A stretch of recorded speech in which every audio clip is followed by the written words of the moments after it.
Hey folks, just having a quick sneaky cigarette. Been on Ben's World. Just been basically spending about the last 3 days going over the plane crash in Iran, the Ukrainian airline. Which I've basically done is I've focused on the passengers list. I've gone through it. And I find it very interesting. Like, basically, the purpose of this video is to give you the highlights. So if you want the names and specific links, go and look at the website, which is attached to this, which is Ben's World. The passengers, basically, there is a shitload of people or academics on board that plane. One from, in fact, I said go and look at the list, but it's got everybody. It's got BP. It's got people involved in basically computer programming, engineering, and a lot of companies like Aotearoa who are involved in making nuclear reactors. Um, Not just nuclear reactors, it's also got people involved there in looking at basically making energy efficient batteries for industrial purposes. This is an area which Lockheed Martin itself has got heavily involved in. It's an area which is the cornerstone of what started off a bit of an industry slash arms race, because the Agenda 2030 model that Saudi Arabia uses is called Vision 2030. It's basically looking at making them the world's leading expert, world leading manufacturer of smart weapon technology. Obviously, some of that's with communications, but a bulk of it is also involved for weaponry, and their partner in crime for this is again Lockheed Martin. Lockheed Martin have done very well. They have just increase that screen a bit. They've just Lockheed Martin have last year they did their stock increase went up about 49%. It went up by 2 points before the airstrike that took place. So again, they're making a lot of money now. But what's more interesting, however, of course, is that strike took place basically just after the US launched what they call Space Force.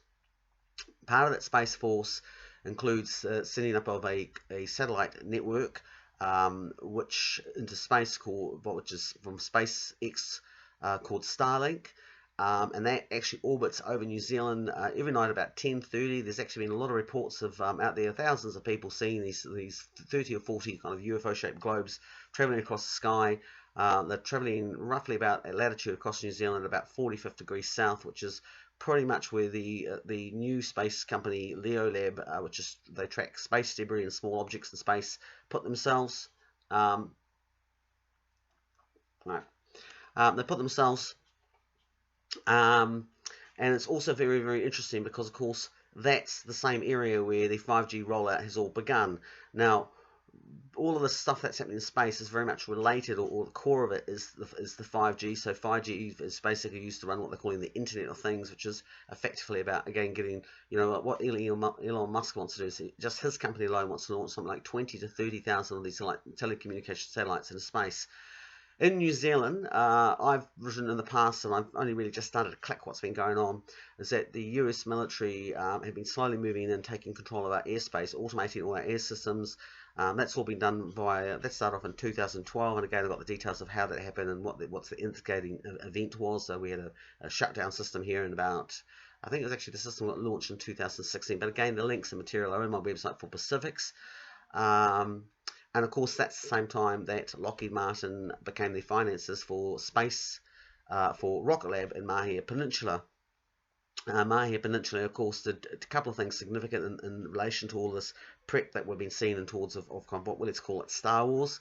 One of the things they did was they, on just after the Christchurch shooting, they launched a thing called R3D2, or it sounds like something out of Star Wars again, and that was launched from Rocket Lab, and its main purpose is radio propagation. Now, what basically that means is that whenever you want to send a signal high into space, the further higher up you want to get it, the weaker the signal becomes. So basically R3D2 will actually help boost signals on the ground, as will all of these plethora of 5G networks and satellite communications, because instead of having one ground-based signal sending a signal in space, you've now got a whole network of things actually supporting multiple transmissions into a feed, so you can really boost things up and give it a real kick. That has kind of a bit of an interesting significance, but we'll try and kind of push that down the bottom.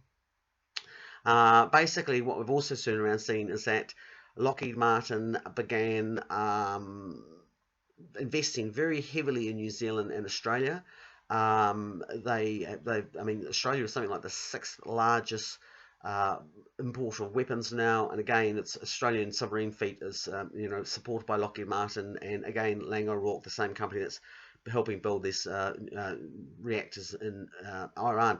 Looking at those reactors, however, I mean, there's a lot of stuff talks around Bushehr, which is the main Iranian nuclear reactor, which on the same day that Iran fired 2 missiles into Iraq, they experienced I think it was about 0.5, around about 5 mark earthquakes, which were reported as natural occurring events. And of course, at the same time that we saw, a major earthquake occur in Puerto Recipe, which is the part of the American Heart Network, and I've been reporting on that and its links to White Island going back to 2013. If you look at some of my other website pages, you'll see a lot of stuff that I've actually written up about White Island. I've gone back again. I've realised that I've actually been focusing on that White Island, that connection between the two for a while now. But let's try and keep on track. So yes, Lockheed Martin has basically laid a lot of money in there. They've out of basically the Australian boosting their armaments, and again, Australia, like New Zealand, has been bit by bit losing track of its own skies as this network or plethora of US Army contractors come into the area. That's largely pushed by a political action group which was set up called the Australian American Council. That was actually founded by a guy called Tony Podesta. And outside of the military side of things, which is again about not just pushing. At the heart of all these networks, this Starlink is the idea of being able to the military can assimilate into civilian communication systems and the 5G network, so they're going to ride off the back of it basically. And again, things like Sabre Tiger, which was about 2013, that was specifically orientated around this as well. So what I'm basically saying is that we're seeing these events happen now, but if you go back about 4 or 5 years ago, you've been slowly seeing the infrastructure move in, and not even that slow actually, it's been coming like a tsunami wave into the area. Lockheed Martin, of course, actually also were hosting, in fact, they were hosting another significant thing, which was called the Arms Expo, which was on November 16th, 2016. It was the very same day as the Kaikoura earthquakes. The Kaikoura earthquakes occurred when they brought in they took place at the same time the military holding this exercise, which involved called Mahia, Tangaroa, or Big Wave. And that was all based on unconventional warfare. And it said, happened at the same day as the Lockheed Martin particular event. Yeah, so I mean, as you're kind of going through, you're looking at the situation, you're going to go, Lockheed Martin has really actually in some ways been the biggest winner out of these increasing tensions in the Gulf, because not only do they drive for more arms sold, but there's more telecommunications drive.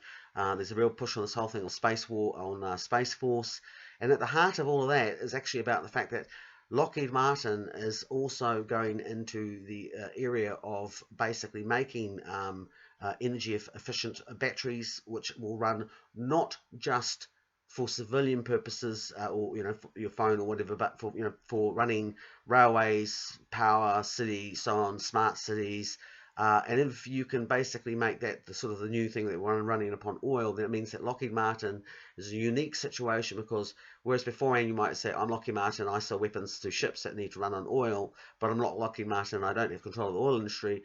Well, this now means that Lockheed Martin will be actually in control of both the energy as well as the actual items itself. So it means it's the core provider of all consuming goods. I just talked to you a little bit about, of course, that a lot of that drives about the mining industry, which we're seeing also this big push of deep sea mining in the Pacific region. Lots of road and infrastructure being put up in Australia and New Zealand, again, which really actually at the end of the day really benefits the mining industry. As you look at where these roads are actually going, and a large part of that's been pushed by in New Zealand by these companies coming in and buying up big, and they've been doing the same thing in Australia. It's not directly been Lockheed Martin, it's actually been a sister company called Carlyle Investments, which those who know the 9/11 ratbaggery will know that company very well. But I think it's Dan Eckerson. Again, it's on not this website, one of my ones out there. He's a joint director of both Lockheed Martin and Carlyle Investment. So these guys have been coming in, buying up all the infrastructure and construction that they need to build these great big roads, which ultimately at the end of the day do two things. One level is they help push the whole smart city concept, and at the second level they help, basically create roads to the areas where they can access basically the mining areas, which will allow them to actually access the resource for lithium, which is going to be then used to power all these smart cities and new second generation smart weapons. New Zealand's heavily involved in this. In fact, all of Australia and Pacific is. New Zealand, basically, we're involved. We do a lot of software and the artificial intelligence, and that all actually goes all the way back to 2008 when Helen Clark met up with a guy called Tony Teixeira, who's also an agent for the BAE or British Armaments. Again, I've written about that beforehand, but now we're seeing this huge plethora of these companies which are developing stuff. Again, it's all been told, oh, it's all for climate change, it's all climate change, but the real end user of this is the military-industrial complex. What will happen in the Pacific is that they'll use the Pacific as an area for manufacturing. They'll also use the local people in the Pacific as a migrant workforce, a cheap migrant workforce that they can send anywhere else. And of course, the Pacific will be, they'll have infrastructure put in there to allow them to actually access the deep sea mining. Again, a lot of that infrastructure is being spent under the pretext of protecting them against climate change, new communications, new wharves, new roads. All looks great on the surface, but when you push down to it, at the end of the day, it's about accessing those minerals at the bottom of the ocean. Minerals and materials which will also be used for biotech companies as well, which the biotech pharmaceuticals are very interested in the Pacific and have their eye in the area as well. So when we turn around, we look at all the people on the planes, and we start to look at what they could possibly do. We have a lot of this nuclear reaction. We have a lot of the connections to computers, which can be used to computing large numbers for involvement in anything from enrichment to working out different nuclear reactions. And of course, the other aspect of it is you also have people in there that are involved in looking at, within Iran, they've discovered a new superfield which can provide, I think it was something like 50 billion barrels of oil. So effectively, those things, if Iran was able to turn around and crack its own militarization or improved efficiency of batteries for industrial purposes, it's got access to this huge amount of oil, which means that it can not only have it for its own energy needs, but it can control energy supply. Then it's in a real position to basically run as a rival to someone like Saudi Arabia, which Saudi Arabia wants to be the top dog in the area, so they're really keen to make sure they can shut down Iran. So again, I'll end up with I think we'll keep it nice and short today, but we also end up with a situation saying about this issue of the two earthquakes in Iran, because they're natural causes. I don't know, I haven't got all the geological material, but what we do know is that one of the things they always turn around and talks about, the reason why you can't cause earthquakes, even though the mainstream media is now becoming more and more open to the idea that basically different superpowers can control the weather via having these ionospheres and controlling the electromagnetic spectrum, is the fact that to do that, if you've got a very powerful ground-based signal, you really don't have enough energy to do it. These things, kind of on the ground, they fire up in that atmosphere where they tap into the electromagnetic field, which is kind of the real engine. But critics have always said no, they still don't have enough ability to do that.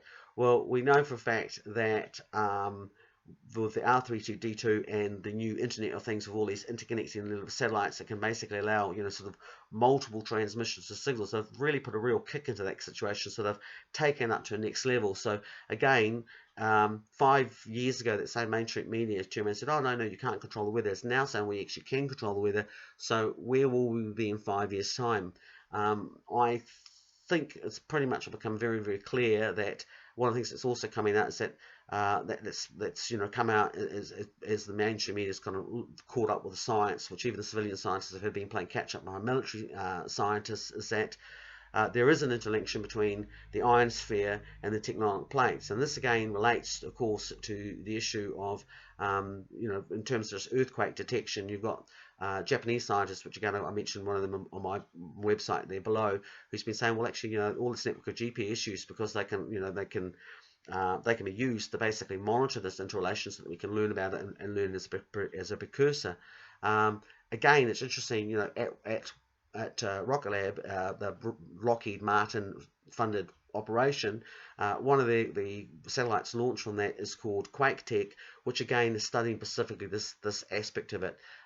All of this ties into the internet aspect, the Internet of Things, which of course ties into the whole 5G, which of course ties into areas in New Zealand which have been developed, which are directly relating to the issue of Space Force. So they're not actually being developed just for civilian purposes, they're being developed for military purposes. In a nutshell, when you look at all the takeover of our airspace, you look at the development of things like Rocket Lab in New Zealand, Leo Labs, what New Zealand's ultimately been turned into is a land-based aircraft carrier carrying a weapons platform for next generation weapons. Even the rockets that they launch at Rocket Lab, they are hypersonic missiles, which if you go and go hypersonic missiles, arms race, you'll soon realize that the development of these things is actually not just for flying rockets up into space. They've got a much more sinister purpose behind it. And when we look at New Zealand, our government, we were meant to be nuclear free, which of course, one of the reasons why we became nuclear free was the Rainbow Warrior. It's interesting to see that in 2018 our government invited the Americans to send over a B-52, which its main purpose is dropping nuclear bombs. And Winston Peters, the Deputy Prime Minister at the time, turned around and said, no, we won't be checking to see whether it's got nuclear bombs in it.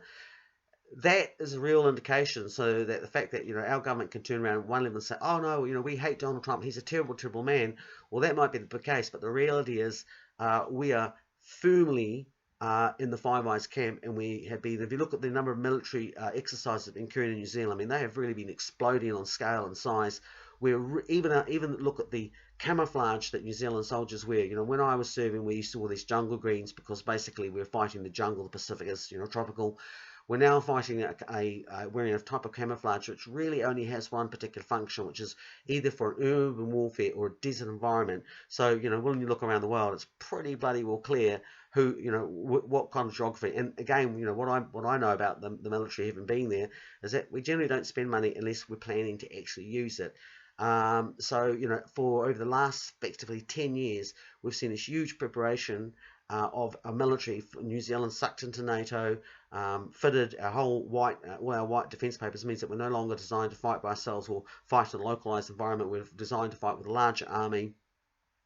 And of course, what we have at the same time is that we have a national government that turns around and says, oh, we're going to borrow $20 million, which of course gets us more into debt again with this new infrastructure money that this Labour government's borrowing, which then means that we have less and less sovereignty, but we're going to borrow $20 billion and it's going to be spent on defence, of course, which of course, again, companies like Lockheed Martin are the bigger winners.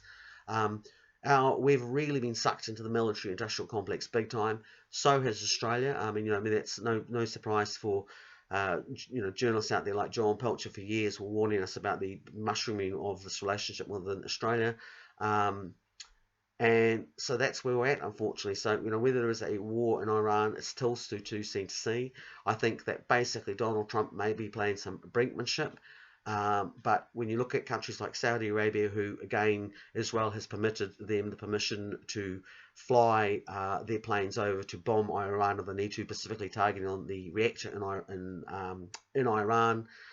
Those planes will be the F-35 Lockheed Martin plane. It's the same plane which, again, we turn around and we see in Israel. I can't remember the base, it's on my page there, that Lockheed Martin gets a contract to carry out the simulation, which is all where they also happen to have, by the way, a land-based HARP facility, or one of these big balloons.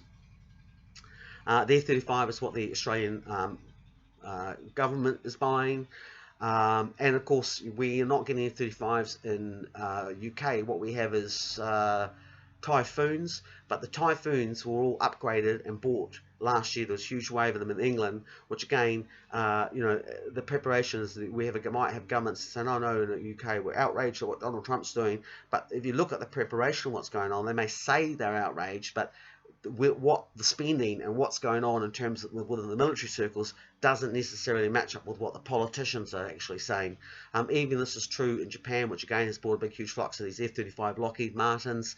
They're one of the first people that started this whole tit for tat when one of their tankers got supposedly attacked by Iran. Most analysts turn around and say that's a load of bollocks, but they decided to keep their forces in the Mediterranean collecting intelligence, and as I said, big buyers up of this Lockheed Martin stuff. But at the same time, from Rocket Lab, we've just seen this launch, this running out of fingers is what the launch site was called. One of the things that they'll be firing from it is this particular satellite that fires these little droplets of metal, which are designed to create big, huge artificial meteorites, which have two functions in terms of if you go beyond them holding a party, you have to fire over the Olympics. And again, previous websites that turned around talked about how Japan's using that to re-fire up their nationalism, re-fire up the military, and it's actually the Russians sort of, it's been basically looked at, it's meant to be the peace and harmony Olympics, but it's really kind of, Japan sort of showing that it's a technological giant again. But these things can, also be used to basically lay a small field of shrapnel in front of satellites in orbit. A little bit traveling at a long distance will basically cause havoc. They said, no doubt that's why we're putting in things like Leo Lab debris, detection devices in Otago. They also have that kind of a capacity where they can be used as chaff to basically counter any other counterattacks or electromagnetic spectrums. We do see people on that plane crash that actually had backgrounds in specifically monitoring the electromagnetic spectrum. They had interest in focusing on this whole GPS 5G situation. So what you're getting in Iran was a lot of scientists, which on one level could have been generally doing scientific material, but again, all of those science projects have applications either for Iran's own nuclear project, or for basically coming up with defences and tools to counteract against what they see as an encirclement of their own area. So I think that's pretty much enough for you. I think I've given you enough to think about, and I've tried, I've given you the gist, the raw guts of what's in my article, and enjoy it, stay safe, and just remember the universe is going to do what the universe is going to do, so don't freak out too much. Nice to see you all, and I'll catch you another day.